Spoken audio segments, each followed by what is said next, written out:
You wasted an hour today. Maybe you didn't notice it because it slipped away quietly.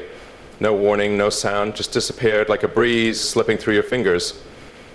You didn't take notes, didn't remember what you did during that hour. All you knew was that by the end of the day you felt exhausted, your mind tangled, and strangely enough, nothing had really progressed. That's exactly why you're still stuck. Not because you're not smart enough, not hardworking enough, or lacking opportunities, but because every day you're losing your most precious moments without realizing it. Most people fall into a cycle that seems harmless but is incredibly dangerous. They start their mornings scrolling through notifications, replying to emails, jumping from task to task, always busy, but never really touching what matters most. And by evening, they end the day feeling empty. They tell themselves, I did a lot today, but can't pinpoint anything that actually changed. That's not living, that's draining. Every hour that passes without a clear intention is an hour you've traded away for nothing. The issue isn't how much time you have, the issue is how much of your time is spent on things that actually make a difference. And when you don't control that, life will control you. You react instead of act. You put out fires instead of laying foundations. You get caught up in what's urgent and neglect what's important. An unanswered email, a message to reply to, a post you feel compelled to check. They all seem pressing, but very few of them move you forward. The terrifying truth is this: people don't fail because they lack time. People fail because they let time leak away, drop by drop, every single day. And the more dangerous part is, you don't even realize it's happening. Because it happens in familiarity, it becomes default, it becomes invisible. And that's why you haven't broken free yet. Not because you're not good enough, but because you don't even know what's stealing your most precious time. Stop and think carefully. If someone were to take $1,000, 0 cents from you every day, what would you do? You'd be furious, you'd resist, you'd do everything to get it back. But when an hour slips away each day, silently, consistently, you let it go. You think it's just a small thing, I'll make up for it later, tomorrow I'll focus. But what you don't realize is every hour is a piece of your life. An hour wasted cannot be bought back, it cannot be rewound, it cannot be fixed. If you feel like you've been trying, striving, but the results remain vague, it might not be about the amount of work you're doing. It might be that you don't control the time you're spending on it. An hour spent in distraction, with interruptions, in a rush, that's a meaningless hour. But an hour fully protected, fully focused, dedicated to what matters most can change the direction of your entire life. Now, you don't need more time. You just need to stop letting time pass without meaning. And to do that, you need to start with awareness. Every hour counts. Every hour deserves a wall of protection. And the question for you right now is, what did you use the last hour for? Did it bring you closer to what you truly want? Or was it just another familiar trap that made you feel busy but never took you further? Don't answer too quickly. Think carefully. Because from that question, you'll know whether you're truly living or just drifting. I once lost everything. Live on national television. In a single moment, millions of people witnessed my rocket explode, and with it, not just technology, but trust, reputation, and nearly my entire future. People looked at that failure and thought, it's over. But what they didn't know was that I didn't collapse because of the explosion. I collapsed because I had lost the most important thing, control. I had let everything drag me along, meetings, emails, urgent decisions, crisis after crisis. I was trapped in the very machine I had built myself. And if you've ever felt like you're living in the middle of chaos, even if you have the best intentions, then you know exactly what that feels like, that sense of no longer being in control of your own rhythm. Not because you didn't try, but because you no longer knew where to begin. It was during that dark time that I was forced to confront the truth. I couldn't keep living reactively. I needed a rule, a boundary, a safe zone to rebuild everything, step by step, day by day. And what I discovered was strangely simple, just 1 hour. Not 8, not 12, just 1 hour of absolute protection. 1 hour each day, uninterrupted, with no notifications, no calls, no demands from the outside world. 1 hour solely for deep thinking, for strategy, for long-term vision, for the one most important thing I needed to do today to push the mission forward.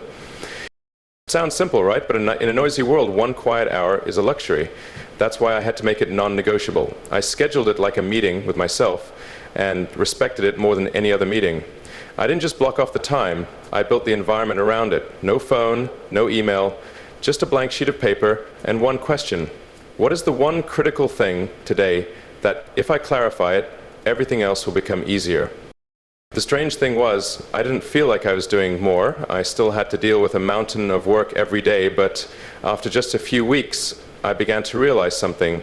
I was thinking differently. I saw problems more clearly. I made decisions faster and sharper. I was no longer reacting on instinct. I was proactively designing every step. That is the difference between being ruled by time and using time as a tool. That 1 hour became the place where I restructured everything. SpaceX, Tesla, even my personal life. Every major strategy began in that moment of silence. You might think, I don't have that privilege. I'm not Elon Musk. But honestly, it's precisely because you're not me that you need it even more. Because you are facing your own pressure, your own crisis, your own conflicts. And if you keep running without a pause to look at the map, you'll soon burn out. Or worse, head in the wrong direction without even knowing it. 1 hour a day might be the smallest thing you ever do, but if done right, it will be the most powerful. It's not a productivity hack, it's how you reclaim control of your life. Not by trying harder, but by focusing better. Not by doing more, but by doing the right thing at the right time. I didn't need luck to rise from the ashes, I needed clarity. And that clarity came from 1 hour protected as if my life depended on it, because the truth is, it really did. Have you ever stepped into a place completely unfamiliar, with nothing in your hands except a dream and a little bit of chaos inside you? I have. When I first set foot in America, I had no money, no proper place to stay, no standing in society. I slept on an old futon in a shared apartment, wearing a pair of shoes worn down to the sole because I couldn't afford a second pair. I had only one thing, the belief that if I didn't give up, things would change. Well, let me be honest. Change doesn't begin with inspiration, it begins with chaos. And chaos is very good at pretending to be busy, to have a purpose, to say, I'm working. But deep down I knew I was just spinning in circles. I woke up every morning ready to explode, working non-stop. Meetings, coding, replying to emails, fixing bugs, coding again, and on day after day. My schedule was packed. I had no breaks, no expectations except to get it done. But the more I ran, the more directionless I became. I thought I was moving forward, but in truth, I was just spinning in place. The problem was this. It's not that you're not trying, it's that you're trying inside the fog. And that's more dangerous than any failure you've ever feared. Take a moment and look back at your day. How much of your time was truly spent on what matters most? And how much of it was just reacting, replying, handling situations like a machine with no operating system of its own? And if your answer makes you go quiet for a second, that's a good sign, because you're beginning to see clearly, you're beginning to see that what you need is a pause, not to rest, but to realign your direction. I didn't rise out of that chaos by doing more. I rose by daring to step back, look at the whole picture, and ask myself, if I keep living like this for another 5 years, who will I become? And if you're still reading this, perhaps deep down you're asking yourself a similar question. If so, let me know. No need to write a long message. Just comment, I'm ready to change, or simply type the number 1 so I know you're still here. Knowing that you're present, not just a number, is the most valuable thing for people like me who create content. Because your presence is proof of something profound. You've begun to observe yourself. And only when you start observing can you truly begin to change. I'm genuinely grateful for that. You see, I didn't have a smooth start, but I had one powerful question that pulled me out of the loop of being busy without progress. And if today you're also living inside a similar treadmill, trust me, you don't need all the answers right now. You just need to start asking deeper questions. Questions like, is what I'm doing today really bringing me closer to the life I want? When the answer is no, that's not failure. That's a door, but only if you dare to open it. Chaos doesn't kill you instantly. It wears you down bit by bit in your habits, your choices, the way you say, maybe I'll start tomorrow. It took me years to realize that. You don't need to take that long. You just need to decide right now. I sat alone in the office, past midnight, the cold fluorescent light casting down onto my computer screen. Everything around me was silent, but inside my head, it was chaos. A 12-hour workday had just gone by, coding, meetings, emails, troubleshooting. I had done it all. Yet strangely, nothing had truly moved forward. I stared at the lines of code on the screen, unable to tell what I was fixing, what error I was chasing, or what I was trying to escape. It wasn't ordinary fatigue. It felt like I was being drained from within. No more ideas, no clear direction, just a lingering question. What am I really building? It wasn't the first time I'd stayed up late working, but it was the first time I realized I could continue like this for years and still never reach where I wanted to go. I thought I was moving forward, but in truth, I was circling the same loop. I was busy, but not intentional.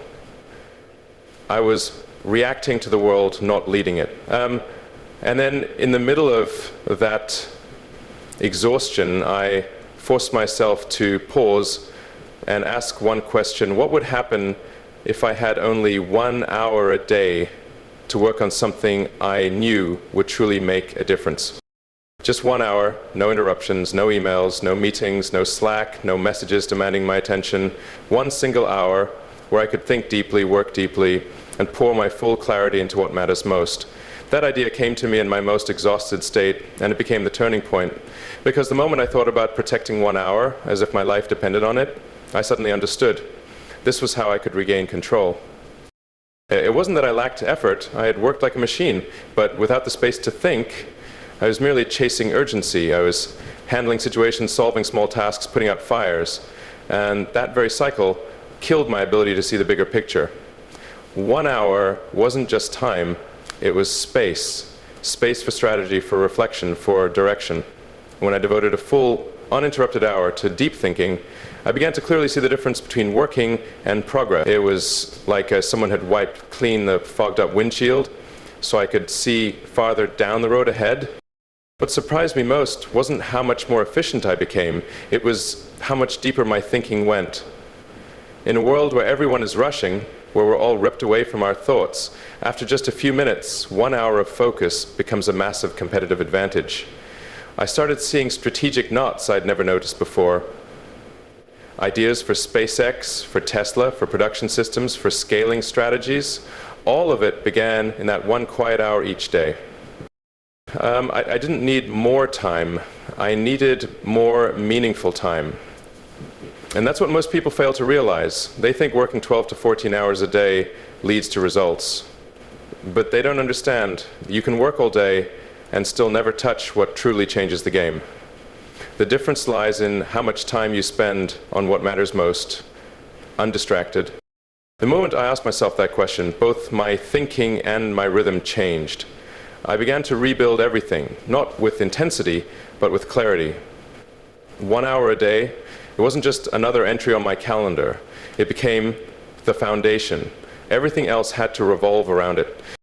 It wasn't a productivity tip, it was a life strategy. Because when you have 1 hour to think, to design, to decide, you're no longer being pulled by the outside world, you begin to lead it from within. I didn't change my life by working more, I changed it by thinking differently. And what led to that change wasn't a complex formula, nor some stroke of luck. It was a simple rule, the 1 hour rule. Not 1 hour to clear emails, not 1 hour to scroll through things that seem urgent, but 1 sacred hour each day, fiercely protected, entirely devoted to deep thought, for strategy, direction, and solutions. Time in which I did nothing but sit down and confront what truly matters. What made this rule effective wasn't how much more I could accomplish in a day. I had once worked like a machine from morning until late at night with barely a pause, but productivity didn't solve the core issue. I was drowning in detail, losing perspective, and being swept up in things that yielded no long-term results. The 1 hour rule changed that because it forced me to step back, to see the whole picture, pause amid the rush, and ask one question: what is truly necessary right now, and what's just noise? It was in that 1 hour that I began to notice things I couldn't see when I was busy. I began to understand why a small decision could trigger a massive domino effect. I started to see the system. What once seemed like disconnected tasks began to form a coherent whole. I began to sense the depth of a problem, not at the surface level, but at the roots. And when you start seeing things that way, you stop reacting to the world. You start designing the world you want to build. The most important thing the 1 hour rule gave me wasn't a solution, it was clarity. Clarity on what I needed to pursue, clarity on the direction I should take, clarity on my core values. Because in today's noisy environment, most people aren't lacking skills, talent, or opportunity. What nearly everyone lacks is a pause deep enough to truly listen to themselves. And there is nothing more frightening than living an entire life on a path you never truly chose. 1 hour a day is how I reclaim the voice in my own mind. For the rest of the day, that voice is drowned out by hundreds of demands, messages, and notifications. But when everything goes quiet, when you sit alone, pulled by nothing but one single pressing problem, that's when real thinking begins. And from that point, you stop acting out of reflex. You begin to act with intentional clarity. I used to think the key to overcoming a crisis was to move faster, do more, be more aggressive. But the truth is different. What I needed wasn't speed, it was depth. Because when you're unclear about where you're heading, every step, no matter how hard you try, only takes you further off course. 1 hour of deep thinking helped me return to center. It didn't make the work easier, it made me stronger, calmer, and more precise in how I made decisions. This isn't a productivity technique, it's a way of life. Choosing to dedicate 1 hour each day to deep thought is a declaration that you refuse to live reactively. You choose to live with purpose, with intention, with a mind that leads. You might be thinking, is 1 hour really enough? But that's not the right question. The right question is, have I ever truly given 1 full hour each day to what matters most? If not, you have no idea how much it could change your life. And if you have, then you'll understand why I say 1 hour done right is worth more than an entire day spent going the wrong way. People often believe that failure is a result of laziness, that if you're not successful, it must be because you didn't try hard enough, didn't sacrifice enough, didn't work hard enough, but no. I've met too many talented, relentless individuals who worked tirelessly and still burned out. Not because they were lazy, but because they were busy. And even more frightening, they were busy doing things that had no real value in getting them to where they truly wanted to be. I used to be one of them. I could sit and work 14 hours a day from early morning to well past midnight, barely stopping to breathe. But for a long time, the only result I got was exhaustion and frustration. I didn't stop to see where I was going. I just kept my head down and pushed forward, hoping that speed would make up for my lack of clarity. But that was an illusion. Without a clear direction, all effort becomes unconscious energy drain. Here's the problem. This society rewards busyness. The more tasks you juggle, the more people see you as serious, hardworking. You answer emails at 2 a.m., you jump from one endless meeting to the next, you're always online, and you think that's commitment. But deep down, you know, most of what you're doing is simply reacting to other people's demands.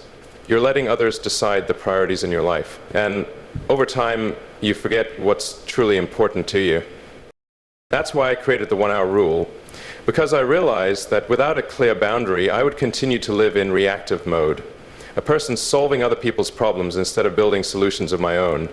A person answering calls instead of asking the big questions. A person who's busy but completely adrift. I once asked myself, if I keep repeating this same lifestyle for the next 10 years, who will I become? The answer chilled me. I would become a depleted version of myself. Maybe someone skilled at reacting, at damage control, but without ideas, without vision, without leadership. That was a version I could not accept. Failure doesn't strike like a thunderstorm. It comes like a slow, steady drizzle. Every day you stay busy with something unimportant. Every day you postpone what should have been a priority. Every day you say maybe tomorrow to your own dreams. It all adds up, and one day you look back and can no longer recognize where your life is headed. And here's something most people don't want to face. You can't stay busy with the wrong things for too long without paying a price. That price isn't immediate failure, it's inner depletion, loss of meaning, a fracture in your core. You're still alive, but you no longer feel like you're truly living.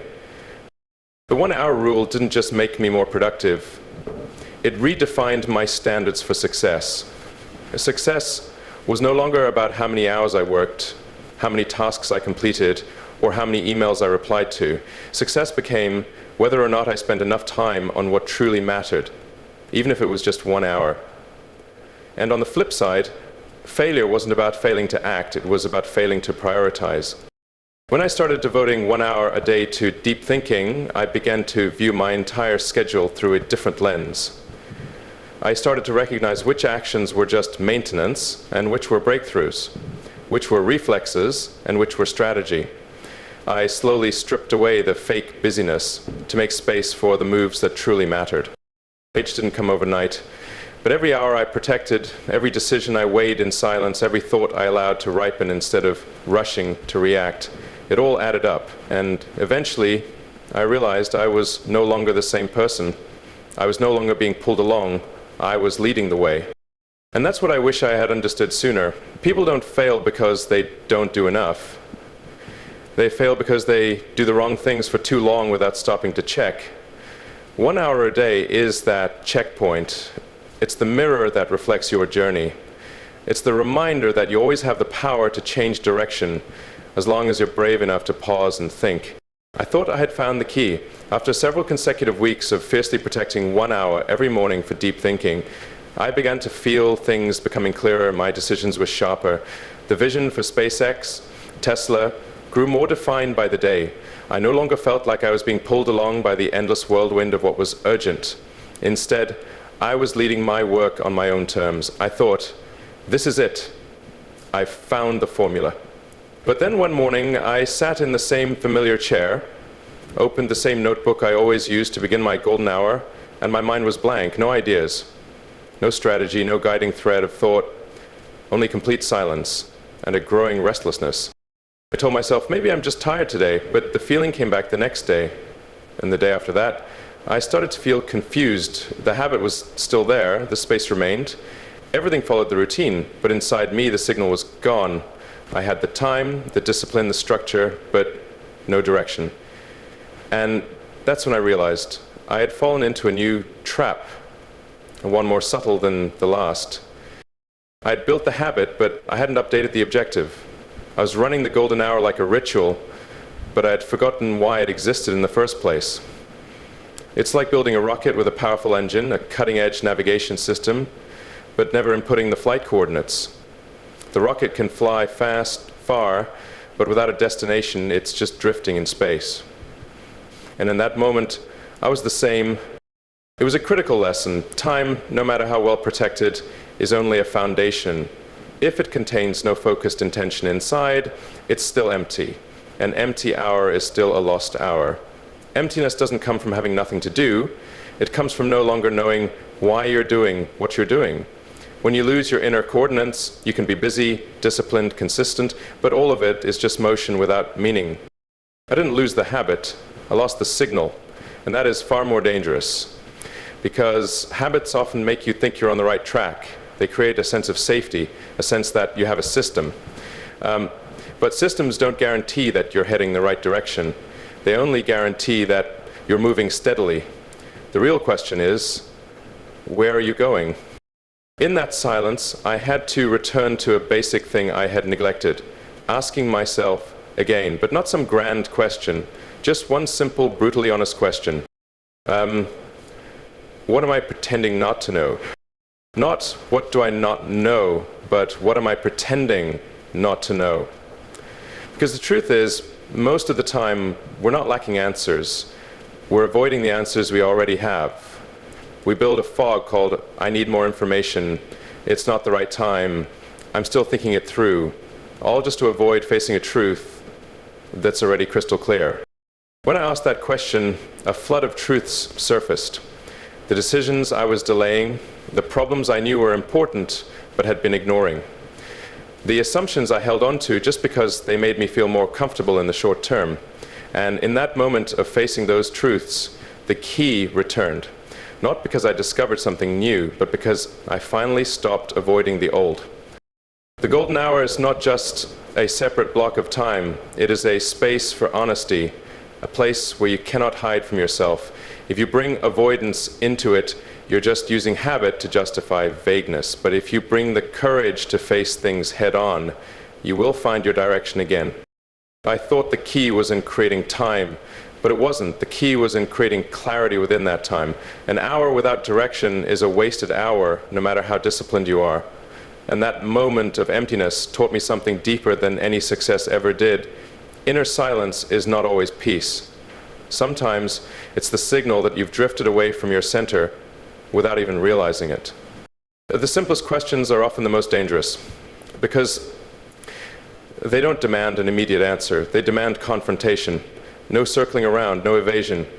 When I fell into that state of emptiness during my golden hours, when every thought felt directionless, when every idea echoed faintly, I knew it was time to strip away every layer of disguise I had carefully constructed to preserve a sense of, I'm okay. And only one question could do that. What am I pretending not to know? That question on the surface sounds gentle, but when you truly sit down, no social media, no email, no background music, no distractions, it begins to peel back everything you've tried to ignore. The truths you know but haven't dared to name, the wrong choices you've justified with the word temporary, the limits you've drawn but blamed on your circumstances, and the most painful part, the abilities you possess but deliberately suppress, because if you try and fail, you'll have nowhere left to hide. When I asked that question, everything came crashing in at once. I knew which projects I was holding onto out of emotion, not value. I knew which decisions I was delaying, not because they were too difficult, but because they would force me to let go of a version of myself I'd clung to for too long. I knew I didn't need more data, more time, or more advisors. I just needed to be honest. And honesty, in many cases, is not comfortable. It strips away the false logic you built to feel at ease. It dissolves the line between not ready yet and deliberately avoiding. It highlights something you've always known, that you are the one slowing the game down. I realized I had been using logical-sounding statements to mask procrastination. I need more time to evaluate. I'm waiting for clearer signs. Maybe it's not the right time. But when you dig deeper, all those phrases are just variations of one core emotion. I'm afraid. Afraid to choose. Afraid to cut something off. Afraid to take responsibility if things go wrong.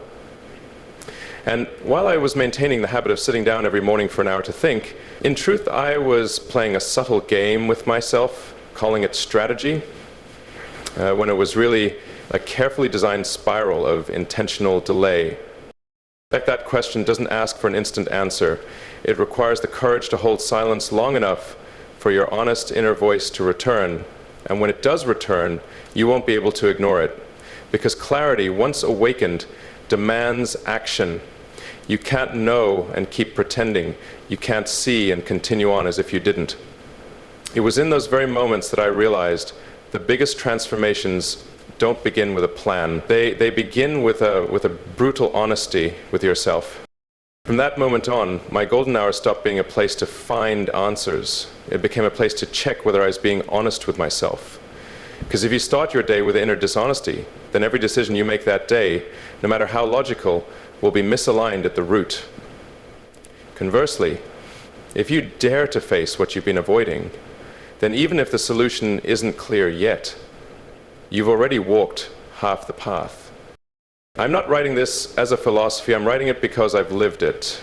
And I know there is a particular kind of silence, not because you have nothing to say, but because you're finally hearing what you've always known but never dared to admit. When you reach that level of honesty, you no longer need motivation. You no longer need reminders. Because you'll understand this, any action not rooted in inner truth ultimately means nothing. I didn't lose control during the hour. I lost it in the 5 minutes before. It's strange to think that what dismantled the entire deep thinking system I had painstakingly built wasn't the workload, the pressure, or even the lack of time. It was one tiny decision, so easy to overlook. Opening my email before I began, just once, then once more. A quick glance at Slack, just 5 minutes, before stepping into my golden hour. And that was it. The focus I thought I was preparing, the silence I believed I had created, all of it was broken from the inside, before I even realized I had lost it. This isn't a story about discipline. I wasn't lacking in discipline. The problem was that I underestimated the destructive power of attention leakage. Because in an always online world, your mind doesn't need an hour to be derailed. It only takes a moment of misalignment, however brief. 5 minutes before you sit down, a message slips in, an urgent but not important notification, a small nudge from the outside world, and suddenly your inner world begins to shake. I used to think that as long as I gave it the right hour, the right space, the right time, I could still stay in control.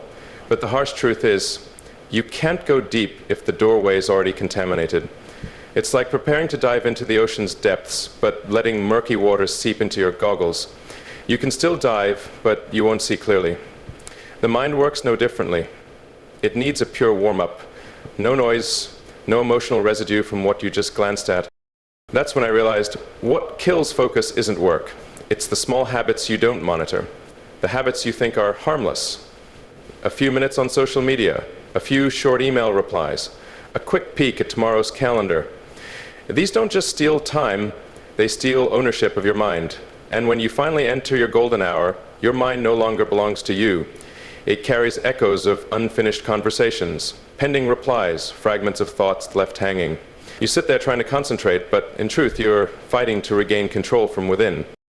And that's why I started to examine how I entered the golden hour, not just what I did during it. I realized that if I didn't prepare properly, that hour of deep thinking would just become a quiet stretch, slowly eroded by leftover noise. And when I traced the issue back, it all stemmed from those 5 minutes before starting.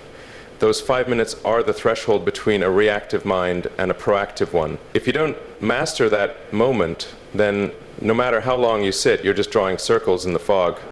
From that awareness, I created a new rule. No inputs whatsoever for 30 minutes before the golden hour. No emails, no Slack, no messages, no information, nothing. Instead, I use that time to return to stillness. Maybe I write down a question, maybe I review a note from the previous day, maybe I just sit quietly, close my eyes and breathe deeply, but I absolutely do not let the outside world touch me. I allow nothing in before I step into this zone of deep thinking. And the result? The golden hour returned, the space became clear, ideas stopped dragging, decision speed increased, vision sharpened, but more importantly, I began to feel that inner agency again. The sense I had lost when I believed 5 minutes won't hurt. We often think of failure as a major fall, but in truth, it starts with small cracks, the things you overlook, the minutes you don't guard, the habits you think are harmless, but it's those bit by bit that unravel the system you've worked so hard to build. And if you're not paying attention, you won't understand why, despite doing everything right, you're still not moving forward. The lesson I took from this is clear. Focus doesn't begin when you sit down. It begins with how you protect the space before you sit down. Those 5 minutes, even just a small crack, are enough to steer the entire structure within you, of course. This is not a story about productivity. It's not about how many tasks you check off in a day, how many boxes you complete on a to-do list, or how efficiently you optimize every minute like a machine. From beginning to end, the journey I've taken with the 1 hour rule has never been about productivity. It's about something deeper, more fundamental, and far more long-lasting, the person you're becoming. We live in an era that worships busyness. Everyone is running, trying, constantly proving they're active, present, responsive. But amid all that hustle, very few people stop to ask, who am I becoming by living this way? I used to be one of them. I thought success meant being present at every meeting, responding instantly to every message, reacting fast and precisely. I believed the more I did, the more I deserved the outcome I deserved. But then I realized I was becoming a perfect version of a responder, not a leader, not a creator, just someone highly skilled at reacting to everything. The 1 hour rule changed that, because in that sacred hour each morning, I was no longer a shadow chasing deadlines. I wasn't someone merely fulfilling others' requests. I was a designer, designing direction, designing strategy, designing my own life. In that hour, I reclaimed my inner sovereignty, the place where all decisions begin. And it was this daily repetition of protecting that agency that began to reshape who I was from the inside out. Because the truth is, who you become isn't defined by what you declare, it's defined by how you use your quietest hours. In those silent moments, no one is watching you, no one is judging you, no one is pushing you, it's just you and the choices you make. Do you face the truth or avoid it? Do you choose what matters or cling to what's familiar? Do you go deep or stay skimming the surface? The 1 hour rule didn't teach me how to work better. It taught me how to live with purpose. It trained me to stay clear amidst chaos. It forced me to be honest, to prioritize, to be brave. And gradually I stopped needing reminders to focus. I stopped needing external motivation because I had started to align who I was with the principle itself. I wasn't just carving out 1 hour a day. I became the person who protects what matters most, both in action and mindset. When you do something long enough, it doesn't just create results, it reshapes identity. A person who spends 1 quiet hour each morning in deep thought is no longer someone tossed around by messages, emails, and noise. They are someone who decides from a place of stillness. And that, though it can't be measured by any KPI, is the true foundation for lasting success. I'm not sharing this because I've reached perfection. I'm sharing it because I've sacrificed so much for things I thought mattered, only to realize, in the end, what I truly needed wasn't to do more, but to do less with greater intention. I didn't need more tools, I needed space to return to my center, and the 1 hour rule gave me that space. Every day, you don't need to overhaul your schedule, you don't need to rewrite your life overnight, you just need to begin with one simple act. Protect 1 hour a day as if your future depends on it, because it truly does. When you begin to step into that 1 quiet hour, undisturbed, unpulled, just you and what matters most, you're not just working, you're building a new version of yourself, no longer chasing, no longer reacting, but designing your life with clarity, intention, and calm conviction.